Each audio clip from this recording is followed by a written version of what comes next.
of Ghana leading the initiative of returning home diasporans. Welcome back home. And just to let you know, also, Ghana is also taking the initiative and has already earmarked a plot of land to build an iconic Wakanda city in the southern part of Ghana. That will be a home to all diasporans, people who have black African descent. I think that leadership counts so much, and in the same way also citizens. And in this regard, the awakening of the younger generations has a very big role to play. Why am I saying this? Before the current president, NanaAddo, came, we had a lot of instabilities, and it also dwells on the character and charisma of the leadership. From my perspective, this current leader, President NanaAddo, has been able to win the trust of both the internal people as well as the global world. So most governments are rushing into the country. And I think that the only reason is that such a visionary leader can see what the youth can do, one. Such a visionary leader sees the importance or the significance of unity, two. And such a visionary leader can see that, well, if we start every step ahead, the rest of the African countries will also follow. So we can talk more about Paul Kagame and his initiative. He is a very disciplined leader, and I like that guy so much. No leader is perfect, all right, but Ghana sees it, for example, as a very important medium to try and put into place such initiatives. For example, currently Ghana is working on something called One District, One Factory. The whole intention is to make the country industrialized. And as we want to dive into the free continental trade agreement, where would we produce the things from? So, as I said, first, you need a visionary leader. And I think the current president is realizing that for us to move forward, to create our own market, our own economy as a continent, we need the capacity. And that is some of the solutions that the current government is trying to provide. And to add to that, Ghanaian youth travel a lot. I know it's the same for Nigeria as well.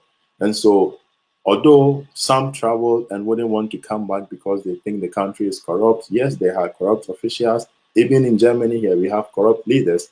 Recently, with regards to the corona vaccinations and with regards to the corona mass distribution, some of the leaders within the German Bundestag, some ministers were found culpable of trying to secure 1 million euros by selling these free masks that the government has printed. So that is an example that corruption is everywhere. So the youth of Ghana is awakening. One, the leadership is also aware that if we build and institutionalize good policies, the rewards will be marvelous. And so I think this could be some reasons why Ghana is seen as waking up to lead the road for Africa's development. And secondly, you ask about ICANN Africa. Just question. I have a quick question here before you move forward.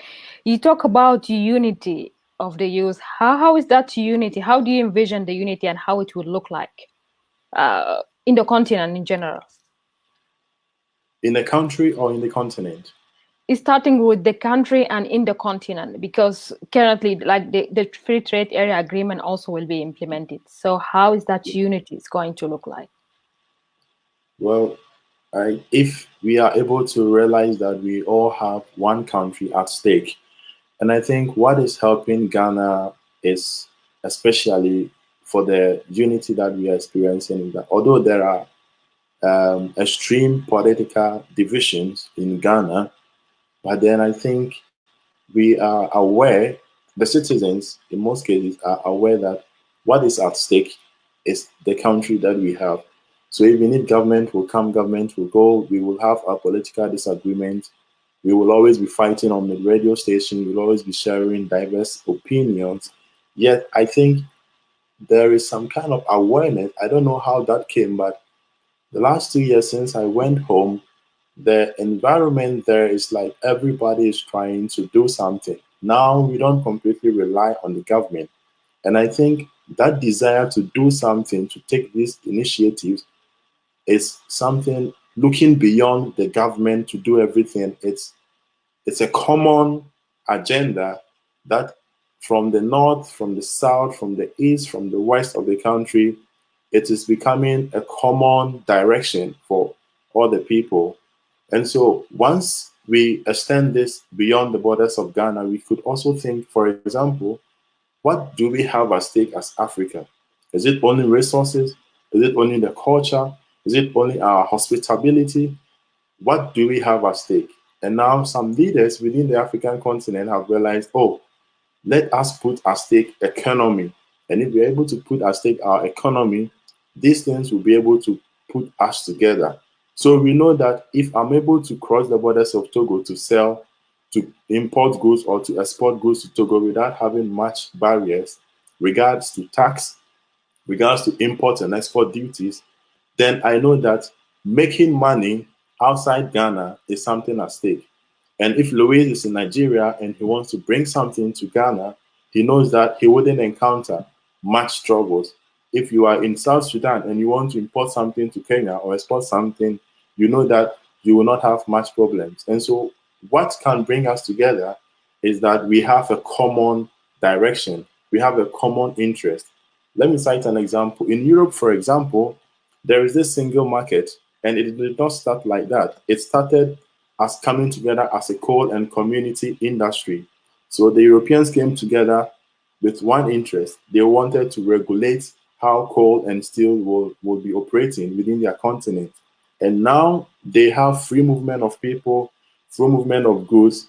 So for me, once there is something at stake, something called common interest, then there will always be the growth or the desire that will naturally follow to bring about unity. I think this is what I can add to this